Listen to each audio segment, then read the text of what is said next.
Assalamualaikum warahmatullahi wabarakatuh. Kami dari kelompok 1, mahasiswa program studi manajemen Fakultas Ekonomi dan Bisnis Universitas Bina Sarana Informatika dari kelas 64 5A 27 ingin mempresentasikan memaksimumkan fungsi tujuan dan fungsi kendala dalam permasalahan program linear pada baris jet. Adapun anggota kelompok 1 yaitu saya Muhammad Hajat Farijal, Saya Nova Namira. Saya Desya Wadamati. Saya Zahra Alia Putri. Saya Fasya Ardana Padi. Saya Rani Nurhalijah. Ini ada latar belakang pemrograman linear berkaitan dengan penjelasan suatu kasus dalam dunia nyata sebagai suatu model matematik yang terdiri dari sebuah fungsi tujuan linear dengan beberapa kendala linear. Metode simplex adalah suatu metode yang secara sistematis dimulai dari suatu pemecahan dasar yang dimungkinkan ke pemecahan dasar yang lainnya, dan ini dilakukan tahap demi tahap yang disebut dengan iterasi. Selanjutnya ada rumusan masalah. Yang pertama, bagaimana menyelesaikan permasalahan program linear dengan metode simplex untuk memaksimumkan fungsi tujuan pada X1 dan X2. Dan yang kedua, ada bagaimana caranya untuk mengoptimalkan pada baris Z. Dan yang selanjutnya ada tujuan dan manfaat penulisan. Dalam setiap penulisan, makalah pasti adalah tujuan yang ingin dicapai oleh penulis. Adapun tujuan dan manfaatnya yaitu yang pertama untuk memenuhi tugas UAS mata kuliah riset operasional, dan yang kedua untuk mendapatkan nilai UAS mata kuliah riset operasional. Dan manfaatnya ada untuk menerapkan ilmu riset operasional khusus dalam metode simplex.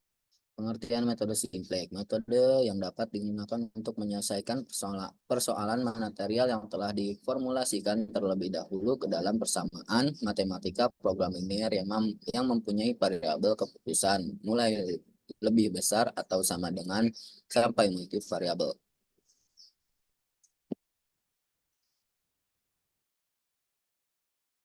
Ada beberapa istilah yang sangat sering digunakan dalam metode simplex, yaitu yang pertama ada iterasi, adalah tahapan perhitungan di mana nilai dalam perhitungan itu tergantung dari nilai tabel sebelumnya. Dan yang kedua ada variabel non-basis, variabel yang nilainya diatur menjadi 0 pada sembarang iterasi. Dan yang ketiga ada variabel basis, variabel yang nilainya bukan 0 pada sembarang iterasi. Dan yang keempat ada solusi atau nilai kanan, nilai sumber daya pembatas yang masih tersedia pada solusi awal, nilai kanan atau solusi sama dengan jumlah sumber daya pembatas awal yang ada. Dan yang kelima ada variabel slack, variabel yang ditambahkan ke model matematik kendala untuk mengkonversikan pertidaksamaan kurang lebih menjadi persamaan sama dengan. Dan yang keenam ada variabel surplus, variabel yang dikurangkan dari model matematik kendala untuk mengkonversikan pertidaksamaan lebih dari menjadi persamaan sama dengan. Yang ketujuh ada variabel buatan, variabel yang ditambahkan ke model matematik kendala dengan bentuk lebih besar sama dengan atau untuk difungsikan sebagai variabel basis awal. Dan yang ke-8 ada kolom pivot, kolom yang memuat variabel masuk. Dan yang ke-9 ada baris pivot. Baris pivot adalah salah satu baris dari antara variabel basis yang memuat variabel keluar. Dan yang ke-10 ada elemen pivot, elemen yang terletak pada perpotongan kolom dan baris pivot. Dan selanjutnya ada variabel masuk, variabel yang terpilih untuk menjadi variabel basis pada iterasi berikutnya. Dan selanjutnya ada variabel keluar, variabel yang keluar dari variabel basis pada iterasi berikutnya dan digantikan oleh variabel masuk. Bentuk baku. Sebelum melakukan perhitungan iteratif untuk menentukan solusi optimal, pertama sekali bentuk umum pemrograman linear dirubah ke dalam bentuk baku terlebih dahulu. Bentuk baku dalam metode simplex tidak hanya mengubah persamaan kendala ke dalam bentuk sama dengan, tetapi setiap fungsi kendala harus diwakili oleh satu variabel basis awal. Ada beberapa hal yang harus diperhatikan dalam membuat bentuk baku, yaitu yang pertama, fungsi kendala dengan pertidaksamaan kurang dari dalam bentuk umum dirubah menjadi persamaan sama dengan menambahkan satu variabel slack. Yang kedua, Fungsi kendala dengan pertidaksamaan lebih dari dalam bentuk umum dirubah menjadi persamaan sama dengan mengurangkan satu variabel surplus. Yang ketiga, fungsi kendala dengan persamaan dalam bentuk umum ditambahkan satu artifikal variabel atau variabel buatan. Contoh soal, perusahaan sepatu ideal membuat dua model sepatu. Model pertama merek A dengan sol dari karet, dan model kedua merek B dengan sol dari kulit. Untuk membuat sepatu-sepatu itu, perusahaan memiliki 3 macam mesin. Mesin 1 khusus membuat sol dari karet, mesin 2 khusus membuat sol dari kulit, dan mesin 3 membuat bagian atas sepatu dan melakukan assembling bagian atas dengan sol. Setiap lusin sepatu merek A mula-mula dikerjakan mesin 1 selama 2 jam, kemudian tanpa melalui mesin 2 terus dikerjakan di mesin 3 selama 6 jam. Sedangkan untuk sepatu merek B tidak diproses di mesin 1, tetapi pertama kali dikerjakan di mesin 2 selama 3 jam, kemudian di mesin 3 selama 5 jam. Jam kerja maksimum setiap hari untuk mesin 1 sama dengan 8 jam, mesin 2 sama dengan 15 jam, dan mesin 3 sama dengan 30 jam. Sumbangan terhadap laba untuk setiap lusin sepatu merek A sama dengan Rp30.000, sedangkan untuk setiap lusin sepatu merek B sama dengan Rp50.000. Berapa lusin sebaiknya sepatu merek A dan merek B yang dibuat agar bisa memaksimalkan laba? Data di atas dapat disusun ke dalam tabel berikut ini. Tabel data model linear programming. Mesin atau merek 1, jenis produksi A-nya 2, jenis produksi B-nya 0, dan kapasitas sumbernya 8. Mesin atau merek 2, jenis produksi A-nya 0, jenis produksi B-nya 3, dan kapasitas sumbernya 15. Mesin atau merek 3, jenis produksi A-nya 6, jenis produksi B-nya 5, dan kapasitas sumbernya 30. Sumbangan terhadap laba Rp10.000. Jenis produksi A-nya 3, jenis produksi B-nya 5. Dari soal tersebut, cara menyelesaikan persoalannya dengan menggunakan metode grafik, dan penulis mengubah cara menyelesaikan persoalannya dengan menggunakan metode simplex maksimum.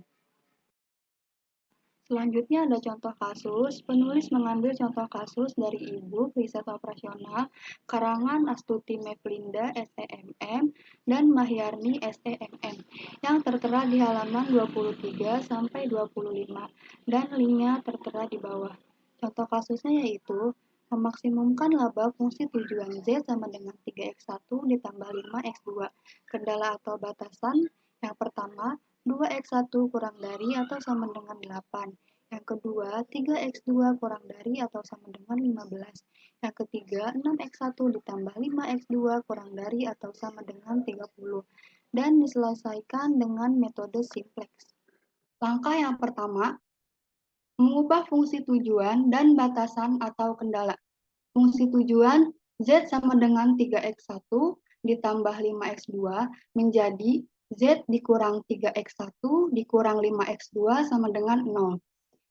Fungsi kendala yang pertama, 2x1 kurang dari atau sama dengan 8 menjadi 2x1 ditambah s1 sama dengan 8.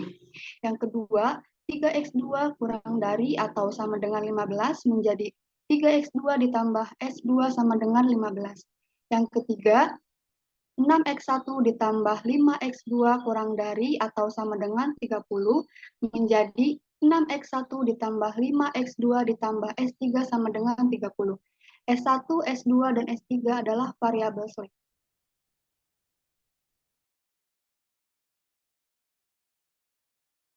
Selanjutnya, langkah kedua yaitu menyusun persamaan-persamaan ke dalam tabel simplex. Setelah kita ubah ke dalam bentuk standar sebelumnya yang ada pada kolom kuning tersebut, kita akan memindahkan ke dalam bentuk tabel simplex yang pertama. Untuk fungsi tujuan yang pertama yaitu ada variabel dasar Z-nya 1, X1-nya min 3, X2-nya min 5, dan nilai kanannya 0. Selanjutnya ada fungsi kendala.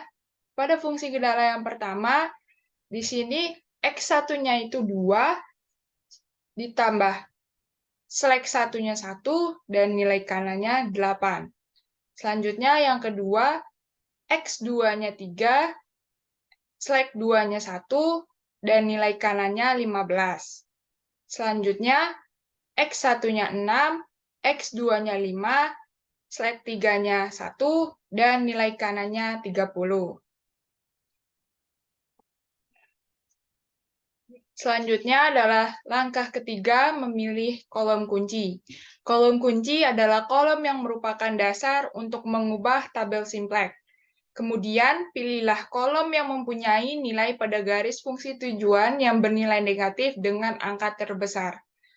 Pada tabel tersebut, nilai yang bernilai negatif ada di variabel dasar X2, yaitu bernilai min 5. Selanjutnya kita akan langkah keempat akan memilih baris kunci. Baris kunci adalah baris yang mempunyai indeks terkecil. Sebelum menentukan baris kunci, kita akan menentukan rumusnya terlebih dahulu, yaitu indeks sama dengan nilai kanan dibagi nilai kolom kunci. Langsung saja kita masuk ke variabel dasar slack 1.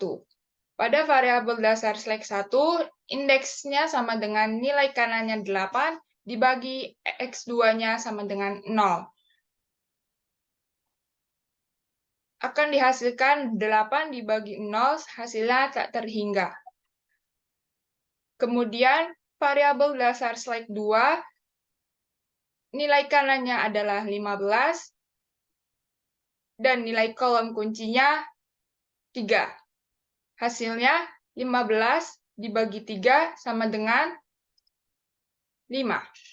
Kemudian pada variabel dasar slack 3, di sini nilai kanannya adalah 30 dan X2-nya adalah 5, hasilnya 6. Dan sekarang kita akan menentukan baris kunci. Nah, baris kunci di sini ada di indeks kelima, yaitu pada variabel dasar slack 2. Selanjutnya, kita akan menentukan baris kunci. Nah, pada variabel dasar slack 2 ini adalah baris kuncinya.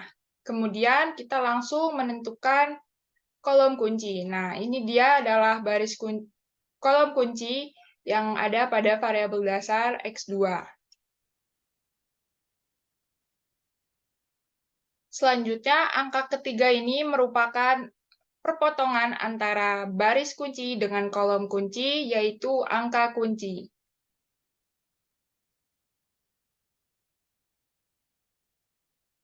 Selanjutnya, pada langkah kelima, slack 2 akan berubah menjadi X2.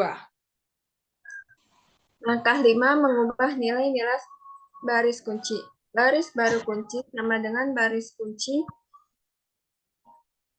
dibagi angka kunci, sehingga tabel menjadi seperti berikut. X-nya sama dengan X, Z-nya 0 per 3 sama dengan 0, X1-nya 0 per 3 sama dengan 0, X2-nya 3 per 3 sama dengan 1, S1-nya 0 per 3 sama dengan 0, S2-nya 1 per 3, S3-nya 0 per 3, dan 15 per 3 sama dengan 5.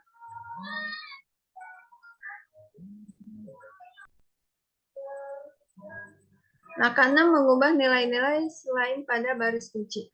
Rumus sama dengan baris baru sama dengan baris lama dikurang koefisien pada kolom kunci dikali nilai baru baris kunci.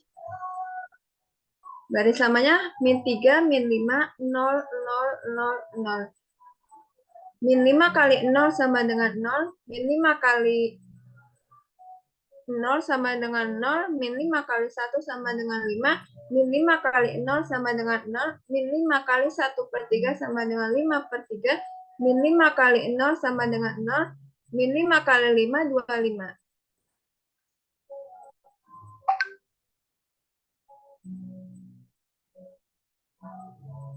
Selanjutnya, masukkan nilai di atas ke dalam tabel sehingga tabel menjadi seperti berikut. Karena melanjutkan perbaikan langkah 3-6 sampai barisnya tidak ada nilai negatifnya. Min 3-nya belum ada negatif. Iterasi 0 dan iterasi 1. Langkah 7, melanjutkan perbaikan sampai baris Z tidak ada nilai negatif. Di baris pertama atau baris Z itu supaya dapat 0 berarti dikali dulu min 3 dikali 1 kemudian dikurangkan. Dan di sini ada baris baru, yaitu ada 0, 0, 0, 5 per 6 setengah, 27 setengah. Selanjutnya ada baris kedua atau X3. Untuk baris kedua dikalikan dulu berarti 2 kali 2 sama dengan 2. 2 dikurang 2 sama dengan 0. Dan di sini ada baris baru untuk baris kedua, yaitu ada 0, 0, 1, 5 per 9, min sepertiga, 6 sepertiga. Dan di baris ketiga tidak berubah karena nilai pada kolom kunci sama dengan 0. Untuk baris ketiga, karena dia tadi 0 pada iterasi pertama, berarti tinggal dipindahkan saja. Berarti 0 dioperasikan ke 0, 1 dioperasikan ke 1, 0 dioperasikan ke 0, sepertiga dioperasikan ke sepertiga, 0 dioperasikan ke 0, 5 dioperasikan ke 5. Dan selanjutnya, dan karena yang dicari nilai fungsi tujuan pada baris Z, nilai baris Z-nya sudah tidak negatif. Tabel ini sudah optimal karena pada baris pertama tidak ada lagi yang bernilai negatif. Jadi nilai X1 sama dengan 5 per 6, X2 sama dengan 5, Z maksimum sama dengan 27 setengah. Z-nya sama dengan 3X1 ditambah 5X2 sama dengan 3 dikali 5 per 6. Kemudian kita kecilkan angka 6 dicoret ke 3, hasilnya 2. Kemudian hasilnya 5 per 2. 5 per 2 ditambah 25 sama dengan 27 setengah. Dan selanjutnya ada simpulan.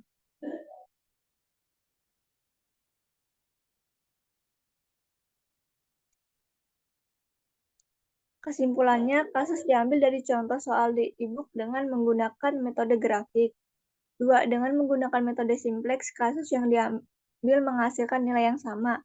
Dengan demikian, dapat disimpulkan bahwa program linear dengan metode simplex digunakan sebagai salah satu metode dalam pengambilan keputusan untuk memaksimalkan ataupun meminimalkan kasus program linear. Sekian dari kelompok 1.